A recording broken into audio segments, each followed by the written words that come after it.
Hi friends, good morning. কেমন আছো তোমরা সবাই? আশা করছি ভালো আছো। শম্পা লাইফস্টাইল ব্লগে তোমাদের অনেক অনেক স্বাগত। তো তিতলি তো এখন গেল পড়তে। আর ওকে না, এই যে সকালবেলা উঠানোটাই খুব ঝামেলা হয়ে যায়, উঠতে চায় না মেয়েটা, ঠান্ডার জন্য আরও। তো যাই হোক, প্রাইভেটটা আছে, উঠতে তো হবেই, সেই জন্য ওকে উঠিয়ে আগে পড়তে পাঠিয়ে দিলাম। আর ও না গেলে না আমার কোনো কাজ হয় না। তো এই যে এখন আসলাম, এই যে রান্নার জায়গাটা পরিষ্কার করব। আজকে না দোকানে পুজো, তো গণেশ পুজো আছে আজকে। তো ওই গণেশ পুজোর জন্যই আজকে পুজো দেবে বলছে, আজকে দিনটা ভালো আছে আর গণেশ পুজোও আছে। তো সকাল থেকেই বুঝতে পারছো খুব ব্যস্ত। তো ব্যস্তর সাথে সাথে আমি যতটা পারবো আমি ভিডিও শ্যুট করব। তো এখন এই যে আমি জুথিকে উঠাচ্ছি। তাই আমি বললাম, তোর মেয়ে যখন ঘুমাচ্ছে তো তুই উঠ, কারণ তুই একটু হাতে হাতে করবি, নাহলে তো আমার অসুবিধা হয়ে যাবে। কারণ হচ্ছে আমাকে না ওর বাবা না কালকেই বলেছিল যে একটু খিচুড়ি ভোগ করে দিবে। তো আমি বলেছিলাম খিচুড়ি ভোগ করতে গেলে একটু বড় জায়গা টায়গা না হলে তো অসুবিধা হয় না, আর অল্প একটু করে তোমার হচ্ছে হয়ও না। তো বললো কি থাক তাহলে বাদ দিয়ে দাও, শুধু ফল প্রসাদই দিয়ে দেবে। তা আমি বললাম যে আমি তাহলে একটু লুচি পায়েস করে দেবো ঠাকুরের কাছে দেওয়ার জন্য। তো বলেছিল ঠিক আছে, তোমার ইচ্ছে যা করবে করবে। তখন ভাবছি যদি লুচি পায়েস করে যদি হাতে সময় থাকে, তাহলে অল্প করে একটু চাল ডাল দিয়ে তোমার হচ্ছে মানে একটু খিচুড়ি করে দেবো। তো ওটাই ভাবছি। তো জুথিকে বললাম একটু তাড়াতাড়ি উঠ, আমার একটু হাতে হাতে করে দিস। আমি লুচিটা বেলে দিলে না ও ভাজতে পারবে, ও আবার বেলতে পারে না কিন্তু ভাজতে পারে। তো সেই জন্য জুথিকে উঠতে বললাম। তো তার আগে না আমার কি বলো তো, আমার না নিরামিষ ওভেন কিন্তু নেই। হ্যাঁ, তোমরা এটা নিয়ে আবার কেউ কিছু ভেবো না, আমার নিরামিষ ওভেন না নেই। তো ও ভাবছি কি যে এটাকে ভালো করে সাবান টাবান দিয়ে তোমার পরিষ্কার করে নিই। ওভেনটা এখন আমি তো আগে পুরো ওভেন একাদশী আগে যখন করতাম, শ্বশুর শাশুড়ি মারা যখন গিয়েছিল, তো তখন তো 1 বছর একাদশী করতে হয় ছেলের বউকে। তো একাদশী যখন করতাম তখন পুরো ওভেনটা খুলে নিয়ে গিয়ে তোমার ধুয়ে পরিষ্কার করে নিতাম। তো এখন এই যে সিলিন্ডার বের করা, এখন তো তখন তো আমার ওরকম কোনো ঝামেলা ছিল না, একটা টেবিলে রেখে রান্না করতাম। আর এখন ওই যে পাইপ ফুটো করে ঢোকানো আছে না, খোলাখুলি খুব অসুবিধে। তো ভাবছি যে পুরো ওভেনটা এখানেই ভালো করে সাবান টাবান দিয়ে মেজে টেজে নিয়ে ভালো করে মুছে নিই। আর পুরো জায়গাটায় আজকে মানে সার্ফ টার্ফ দিয়ে মুছে নেব। তার আগে এই যে বাসন টাসনগুলো আছে এগুলো সব ধুয়ে টুয়ে হটিয়ে দেবো, তারপরে করবো। তো এদিকে জুথি উঠেছে, ওর বাবা উঠেছে। ওর বাবা এখন উঠে গিয়ে যাবে দোকান ঘরটা একটু মোছামুছি করবে। আর জুথিকে বললাম যে তুই স্নান টান করে নে, একটু আমার হাতে হাতে জোগাড় কর। তো ও তাই করছে। ও স্নান করে বেরালে তখন আমি স্নান করতে ঢুকবো। তার আগে না পুজোর বাসন ধুতে যেতে হবে। তো এই যে এখন আমি চলে এসেছি ওপরে জল নিতে। তো এটাই একমাত্র এইখানেই ভালো ব্যবস্থা আছে পুজোর বাসন টাসন ধোয়ার জন্য। আমি এই ওপরে যে আমাদের বারান্দাটা আছে একদম দোতলায়, সেই বারান্দাতে এখানে একটা ট্যাপ সিস্টেম করা আছে। তো এখান থেকে জল নিয়ে আমি পুজোর বাসন টাসন ধোয়াধুয়ি সব করি। এখন চলে আসলাম দাদুর ঘরে বাসন ধোবো। তো দাদুর ঘরটা যেহেতু প্লাস্টার করা হয়নি আর নিচে টাইলসেরও কোনো ব্যবস্থা হয়নি, এই যে দেখো এইরকম একটু ঢালাই দেওয়া আছে। তো এইখানে আমি পুজোর বাসনগুলো ধুই। আমার না এই যে পুজোর বাসন টাসন ধোয়ার মতো করে আলাদা কোথাও জায়গা করা হয়নি। তো এখন এই যে পুজোর বাসন টাসনগুলো ধুয়ে নিই। কড়াই টড়াই ধুবো, লুচি টুচি ভাজবো, তো সেই জন্য তো বসে পড়েছি বাসন মাজতে। তার মধ্যে কতবার যে ফোন আসছে, এই করো তাহলে সেই করো, তাহলে এটা করেছো, তাহলে ওটা করেছো, তাহলে এটা নিয়েছো। মানে ওর বাবা ওইদিকে বাজারটা মানে একটা কোনো কিছু হলেই না বারবার ফোন করে করে বিরক্ত করে খায়। তো এখন পুচকিটাকে দাদুর কাছে দিয়েছি। তোমরা বলে যে দাদুকে দেখাও না, দাদু আসল কথা ওপরে থাকে আর আমি বেশি ওপরে উঠতে পারি না, ওটা হয়ও না। দাদু নিচে খুব কম আসে, দরকারে আসে, না হলে উপরে থাকে। দিদুন পাগল হয়ে গেছে। ও দিদুন ফোনে এদিকে এই যে। তো দিদুনের খিদে পেয়ে গেছিল, তো এখন এসে দিদুন একটু খাওয়া দাওয়া করে নিল। মানে দাদুর কাছে থেকে এসে আমার দাদু, যেহেতু দিদুনেরও দাদু হবে, তো এখন আবার দিদুন দাদুর কাছে চলে যাবে, তাই তো। তারপর ওর মা একটু পায়েস বসাক একদিকে, আর হচ্ছে তখন আমি স্নান টান করে এসে একটু লুচির জন্য ময়দা মাখবো। কিছু বলার চেষ্টা হচ্ছে, কি বলবি বল বল বল, একটু বই দে। তারপর ঢেকুর তুলাই, ঢেকুর, হ্যাঁ ঢেকুরটা। আমি এখন যাব হচ্ছে স্নান করতে, আর হচ্ছে জল গরম বসিয়েছি। জুথিকে কতবার বললাম, জুথি জল গরম বসিয়ে দিস, জল গরম বসিয়ে দিস। আমি চুলে শ্যাম্পু করবো, আমি চুলে শ্যাম্পু না করলে পুজোর কোনো জোগাড়ও করতে পারবো না, ঠিক আছে? তো বলার সত্ত্বেও দেয়নি। লাস্টে আমি আবার আসলাম, এসে জল গরম বসিয়েছি। তো এখন আমাকে জল গরম হওয়া পর্যন্ত এখন আমাকে এরকম দাঁড়িয়ে থাকতে হবে। তা আমি তোমাদের সাথে কথা বলছি, ও মন দিয়ে শুনছে, এই যে মন দিয়ে শুনছে। এই যে কি শুনছো তুমি? গপ্প করছি তাই, গপ্প করছি তাই। তো এদিকে চুলে শ্যাম্পু ট্যাম্পু করে চলে এসেছি, আর এখন চুলটাকে না আঁচড়ে নিই। আর কি বলতো, ড্রাই দিয়ে শুকোলে বেশি ভালো হয়।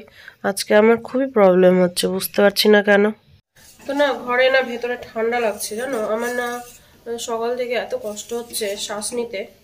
কালকে স্কুটি চালিয়ে গিয়েছি, এসছি তো হাওয়াটা লেগে গেছে, যদিও সোয়েটার পরে গিয়েছি তারপরেও।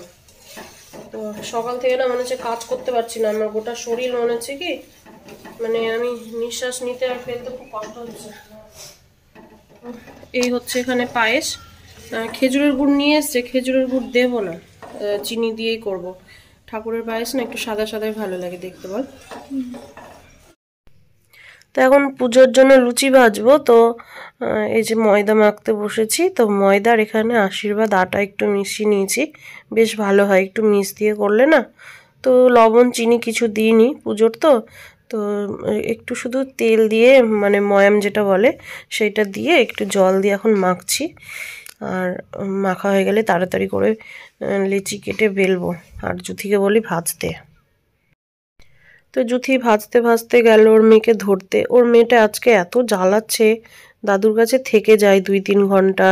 মানে সকালে ওকে তেল টেল মাখিয়ে খাইয়ে দাইয়ে দিয়ে আসে, বেশ 2-3 ঘন্টা থেকে যায়। আজকে কি যে হয়েছে, থাকছে না, দাদুও রাখতে চাইছে না, বলছে থাকে না, ভালো লাগছে না, নিয়ে যা।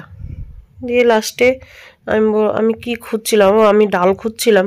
তো আমি জুথিকে বললাম এখানে দেখ তো ডাল আছে কিনা, দিয়ে তারপর তুই তোর মেয়েকে ধর। তো এখন আর লুচিগুলোকে আমি ভাজবো, কারণ হচ্ছে বেলাও হয়ে গেছে, ও তো বেলতে পারে না, ভাজছিল। তো আমি বললাম যে থাম, যে কয়টা আছে বেলে নি, তারপরে তুই তোর মেয়েকে ধরগা, আমি তখন ভেজে নিচ্ছি। তো সবাই চলে গেছে, পুরো বাড়ি আমি ফাঁকা। খিচুড়ি তরকারি লুচি পায়েস সব করে দিয়ে দিয়েছি, সব গুছিয়ে দিয়েছি। ফল টল কেটে এখানে ক্যারি ব্যাগে, মানে ক্যারি ব্যাগগুলো আছে না, সেই ক্যারি ব্যাগে বড় ভরে দিলাম, ওখানে নিয়ে গিয়ে ঢেলে দিবে। কারণ হচ্ছে আমি যেতে পারছি না, কারণ হচ্ছে দুপুরে রান্নাও তো করতে হবে না, নাহলে এতগুলো লোক আবার কি খাওয়া দাওয়া করবে। তো সেই জন্য আমি রান্নাটা বসালাম। জুথি গেছে, ওর মেয়েকে নিয়ে গেল। তাই আমি বললাম তোর মেয়েকে তিতলিকে দিবি, দিয়ে হচ্ছে ফল টলগুলো সব গুছিয়ে দিবি ঠাকুর মশাইকে, ও মোটামুটি পারে পুজোর জোগাড় টোগাড়গুলো করতে। তো দাদুও চলে গেল, এখনই আমি একা পুরো বাড়িতে একাই।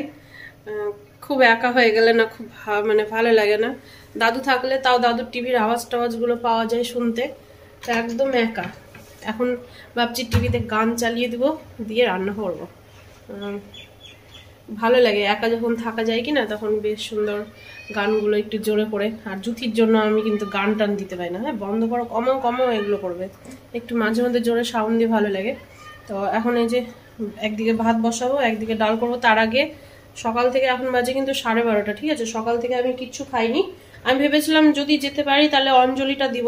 তো এখন তো যাওয়ার কোনো আমি কিছু ব্যাপার বুঝতেই পারছি না। তাও আমার বরকে বললাম যে আমি ঝটপট ডাল আলু ভাজা আর ভাত করে ধুয়ে তারপর যদি দেখি যে পুজো টুজো হচ্ছে বা হয়নি এইরকম, তাহলে তখন আমি যাচ্ছি। তো বলছে তাহলে এসেই আর কি করবা? যদি না যেতে পারি তো একটু করে প্রসাদ নিয়ে আসবা, কারণ সব প্রসাদ পাঠিয়ে দিয়েছি। খিচুড়ি টিচুড়ি কিচ্ছু রাখিনি, সব দিয়ে দিয়েছি, যেখানে সব ছেলেপেলেরা খাবে। আর এইখানে এখন ভরে নিয়েছি, দাঁড়াও দেখাচ্ছি। এখানে এখন 1 লিটার জল হালকা উষ্ণ করলাম, কারণ হচ্ছে খুব ঠান্ডা লেগে আছে। তো এখন এই যে আমি এতক্ষণে আমার 1 লিটার জল খাওয়া হয়ে যায়। তো এটা না 1 লিটার 250 বোতল, ঠিক আছে? তো এটা 3 লিটার, তিনবার ভরে আমি খাই, আর রাত্রে 1 কাপ মতো জল খাই, তাহলে আমার 4 লিটার পূরণ হয়ে যায়। তো এখন এই যে আমি দেখো সকালে স্মুদি খাবো ওটসে। তো ওটসটাকে একটু, এই যে ওটসের গুঁড়ো আছে এখানে, একটু গুঁড়োটাকে না একটু হালকা একটু ভেজে নিব। ঠিক আছে, খেতে কিন্তু দারুণ লাগে, আমি একদিন খেয়েছি, খেতে সেই লাগে। হ্যাঁ, আর দেব না। আজকে ভাবছি একটু ডাল দিয়ে অল্প করে ভাত খাবো। আমি ভাতও খেতে পারবো, 100 গ্রাম মতো চালের ভাত খেতে পারবো, ভাত ডাল সবজি সবই খেতে পারবো, কিন্তু একটু আমি চাইছিলাম কি ওজনটা এখন অনেকটাই বেড়ে গেছে, তো যাতে ভাত টাতগুলো না খেতে। ওটসটা অনেক বেশি হয়ে গেল, বেশি ওটস হলে আবার ভালো লাগে না। এই কালকে আমি তিতলিকে স্কুলে রেখে আসছিলাম, মানে হ্যাঁ রেখে আসার সময় না রাতবাড়ি ঢুকেছিলাম, তখন দেখলাম যে সিঙ্গাপুরি কলা অনেক নেমেছে। তো মানিক কলা খুঁজছিলাম, আমার না সিঙ্গাপুরি কলা তো এমনিতেই ঠান্ডা, তো ভেবেছিলাম যে মানিক কলা নিই। আমার তো কলা খাওয়াই চলবে না, কলাতে অ্যালার্জি আছে। তারপরেও তাছাড়া কি খাবো বলো তো ব্রেকফাস্টে? তো অনেক লিখেছে। কলাটা যেহেতু বড়, সেই জন্য আমি দেখো কলাটাকে 2 ভাগ করে নিলাম। 1 ভাগ আমি রাত্রে খাবো মাখানোর সাথে, আর এখন আমি ওটসের সাথে খাবো। কারণ হচ্ছে কলাতে কিন্তু ক্যালোরি বেশি, ঠিক আছে, পাকা কলায় ক্যালোরি বেশি। তো সেই জন্য সবই খেতে পাবো, সব খেতে পাবো, কিন্তু আমাকে সব কিছু একটা লিমিট আছে, মানে তোমার হচ্ছে ওজন হিসেবে খেতে গেলে আরও ভালো, এটা ইঞ্চি হিসেবে আছে। তো আমি অত পারবো না, তো আইডিয়া মতো অল্প করে নিলাম, যাতে মানে আমি ওটসটা খেতে পারি। তো এই যে দেখো এখানে দিয়ে দিয়েছি, আর দিয়ে দিলাম হচ্ছে 2টো আলমন্ড, এখানে 4টে দেওয়াও যায়। আর এই যে দেখো আমি এই যে পেন খেজুর নিয়েছি, ঠিক আছে, পেন খেজুরেও ক্যালোরি বেশি আছে, ওই জন্য 2টো নিয়েছি। এখন এটাকে আমি জল দিয়ে পেস্ট করে নেব।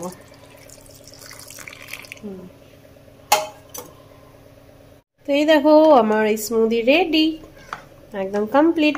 চামচটা নিয়ে নিয়েছে, যে কত সময় আলমন্ড তারপরে খেজুর না তোমার হচ্ছে গ্রাইন্ড হয় না ভালো করে, ওই জন্য। এখন এটাকে ঢকঢক করে খেয়ে রান্না বসাবো।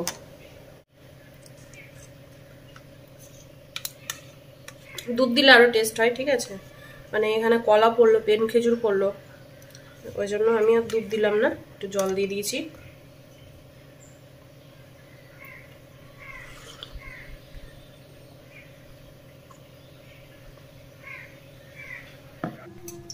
তোমাদেরকে বলেছিলাম কালকের ব্লগে যে আমি কালকে একটা ব্লগে আমার খুশির একটা মানে বিশাল বড় একটা খুশির খবর আছে, যেটা তোমাদের সাথে শেয়ার করব। তো দুর্ভাগ্যবশত কি বলো তো, আজকে আমি সেই খুশির খবরটা শেয়ার করতে পারছি না, কারণ হচ্ছে আমার এটা ওটা ভিডিও শ্যুট করতে গিয়ে অনেক দেরি হয়ে গেছে, মানে অনেক বড় হয়ে যাচ্ছে, ওই জন্য আমি ভেবেছি ওই খুশির খবরটা আমি ওটা আলাদাভাবে বসে আমি তোমাদের সাথে শেয়ার করব। আর আমার কি হয়েছে না হয়েছে সবটাই বলবো। তো ওটা আমি এর পরের ব্লগে আমি তোমাদের দিয়ে দেব ভিডিওটা। তো এখন আমি দেখো এদিকে আলু ভাজতে দিলাম, আর তোমার হচ্ছে এখন তার সাথে ঘরের কাজও করবো, আর তার সাথে তোমাদের সাথে কিছু কথাও শেয়ার করব। তো আমাদের যে আমি তো যেখানে থাকি এটা হলো আমার মালদা, ঠিক আছে, আমি মালদাতে থাকি। তো মালদাতে কোনোদিনও শুনিনি যেসব ঘটনাগুলো ঘটছে, মানে এরকম কোনোদিনও আমাদের মালদায় শুনিনি। জানি না কি যে হয়েছে মালদাতে, মানে বিশাল বড় একটা গ্রুপ বেরিয়েছে, ঠিক আছে, মেয়ে সেজে ভিখারি সেজে বাড়ি বাড়ি তো ঢুকছে, আর রাস্তাঘাট থেকে ছেলে এমনকি মেয়েদেরকেও উঠিয়ে নিচ্ছে, বাচ্চা উঠিয়ে নিচ্ছে, কিডন্যাপ করে নিচ্ছে, আর তার সাথে এমনকি বউদেরকেও কিডন্যাপ করে নিচ্ছে, মানে বউ বলো বড় মেয়ে বলো কিডন্যাপ করে নিচ্ছে। তো মালদাতে এটা খুবই হচ্ছে, বুঝতেই পারছি না যে কি যে করা যাবে। তো কারণ হচ্ছে তিতলিকে তো আমি স্কুল নিয়ে যাওয়া আসা করি, মানে সব বাবা মা এখন ভয়ে ভয়ে, যেসব বাচ্চারা হয়তো একা একা স্কুল যাওয়া আসা করতো, তাদেরও গার্জেনরা এসে এসে নিয়ে যাচ্ছে দিয়ে যাচ্ছে, মানে কোনো বাচ্চা ছাড়া যাচ্ছে না। আজকে শুনছি নাকি বলে আমাদের এই বিশ্বনাথ মোড়েও নাকি বলে এরকম একটা ঘটনা ঘটেছে, একটা বাচ্চাকে পাওয়া যাচ্ছে না। তো জানি না কতদিনে এই প্রবলেমটা মিটবে। আর কাল হচ্ছে সরস্বতী পুজো, সব বাচ্চা টাচ্চারা ঘুরতে টুরতে বেরোবে, মানে ওদের মনটাই মানে মাটি হয়ে যাবে। তো তিতলি তো বলছে আমাকে তাঁতিপাড়া নিয়ে যাবা, মানে আমার বাবার বাড়ি। তো আমি জানি না কি করব, ওকে একা ছাড়াও যাবে না, আর কারোর সাথে আমি ছেড়েও শান্তি পাবো না। একটু ঘুরিয়ে টুরিয়ে নিয়ে আসতে হবে, বাচ্চা মেয়ে, নাহলে হয়তো ওর মনটা খারাপ হয়ে যাবে। আমরাও সারা বছর পরে এই দিনটার জন্য অপেক্ষা করতাম, মানে পুরো বছর ধরে আমরাও অপেক্ষা করতাম যে একটু একটু ঘুরতে টুরতে বেরোবো, সেই রকম ওদেরও তো একটা মন আছে বলো। তো দেখো ওদিকে আলু ভাজা নেড়ে আসছি, আর এইদিকে তার সাথে আমি বিছানাটাও গুছিয়ে নিলাম, টেবিলটাও গুছাচ্ছি, দিয়ে এখন ঝাড়টার দিব। আর জানো তো এত ভয় লাগছে, গেটে কেউ বাড়ি মারলেই না খুবই ভয় লাগছে। কারণ হচ্ছে ভিখারি সেজে না ভিক্ষা করতে গিয়ে তোমার হচ্ছে কত মানুষকে যে মারছে, মানে কেটে ফেলছে। তোমার আর যত টাকা পয়সা সোনাদানা থাকছে সেগুলো তো নিয়ে যাচ্ছে, তার সাথে মেরেও ফেলে দিচ্ছে। তো এগুলো সব এখন দেখছি ফেসবুকে পোস্ট হচ্ছে, হোয়াটসঅ্যাপে পোস্ট মানে শেয়ার হচ্ছে, মানে অতিরিক্ত বেড়ে গেছে। তো কেউ ডাকলে না আমি আগে ভেতর থেকে আওয়াজ দিই যে কে আছে। নিজেদের কেউ থাকলে খুলছি, না হলে খুলছি না। যেমন দুধ দিতে আসছে, দুধটা নিচ্ছি, আর চাঁদা টাদা তুলতে আসলে আমি বলছি যে এখন দিতে পারবো না, এরকম করে না ঘুরিয়ে টুরিয়ে পাঠিয়ে দিচ্ছি, যেন এত ভয় করছে। আর আজকে বাড়িতে আমি এখন একা, আমার তো আরও বেশি ভয় করছে। আলু ভাজাটা হয়ে গেছে, উঠিয়ে নেব, আর তারপর হচ্ছে ডাল সম্বার দেব।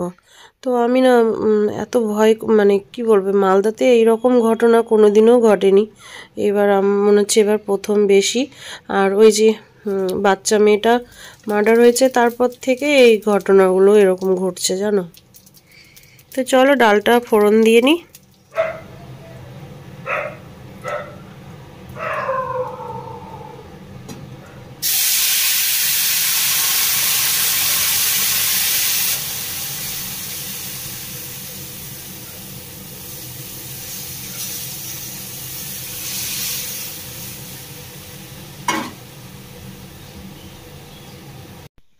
তো এদিকে রান্নাবান্না আমার হয়ে গেছে, আর এখন এই যে ঝাড়টার দেব, পুরো বাড়িঘরটা পরিষ্কার করে নিই।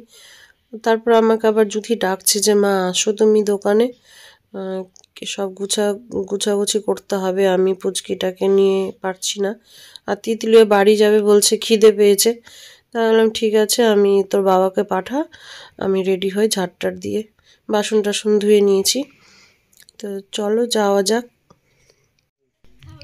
তো এই হচ্ছে দেখো আমাদের দোকান, এটা ভাড়া নিয়েছে, আর বেলুন টেলুন দিয়ে সাজিয়েছে। সকালেই ওর বাবা এগুলো এসে সাজিয়ে গিয়েছিল। আর তিতলির মুখটা দেখো শুধু, কি রাগা রেগে গেছে, বলছে এত দেরি করছো, আমার খিদে পায়নি। বললাম তোরই তো খাওয়ার জোগাড় করছিলাম আমি বাড়িতে, আমি রান্না না করলে গিয়ে খাবিটা কি শুনি আগে। ও তো খিচুড়ি লুচি এগুলো কিচ্ছু খাবে না। তো এত রাগা রেগে গেছে। আর এইখানে আমাদের পুজো হয়েছে, তো বাড়ি চলে আসলাম। আমি গিয়েছিলাম তো সব গুছিয়ে টুছিয়ে নিয়ে আসার জন্য, জুথি পারবে না। এখানে আছে এই যে লাড্ডু কয়টা বেঁচেছে, একটু খিচুড়ি তরকারি, এই যে খিচুড়ি। তো ওইদিকে সব পরিষ্কার করে টোরে আসলাম, আর হচ্ছে পুজোর যে থালা বাসনগুলো ছিল সব গুছিয়ে টুছিয়ে এক জায়গায় রাখা হলো, কারণ হচ্ছে পরে ধোয়া হবে। আর একটু খিচুড়ি তরকারি ছিল, ওগুলো সব খালি করলাম। তো এখন আমি একটু খিচুড়িটা মুখে দিয়ে দেখবো কেমন হয়েছে। যদি ভালো হয়েছিল সব ভালোই হয়েছে। জুথির খুব খিদে পেয়েছে, ঠিক আছে, ওখানে একটু প্রসাদ খেয়েছিল, আর ও সবাইকে প্রসাদ টোসাদ দেওয়া দেই করেছে। এদিকে তো আমি রান্না বান্না সারলাম, তো খেতে বসেছে। আর এই যে ওর মেয়েকে নিয়ে আমি এখন বসে আছি। এত জ্বালাচ্ছে না কি বলবো, আজকে সকাল থেকে জ্বালিয়ে আছে জানো, এত কান্না করছে যে আর কি বলবো। যেই দেখেছে একটু কাজ আছে, মা দিদুন সবাই ব্যস্ত হবে, ব্যাস মানে কান্না জুড়ে দিয়েছে। আর এই যে দেখো, এই যে দুধের বোতলে যদি একটু দুধ দিই তাহলে তোমার হচ্ছে এটাকে ধরে চিবিয়ে চিবিয়ে দুধ খাবে না, একদিক দিয়ে চিবাবে আর ফেলবে, এত বদ হয়েছে।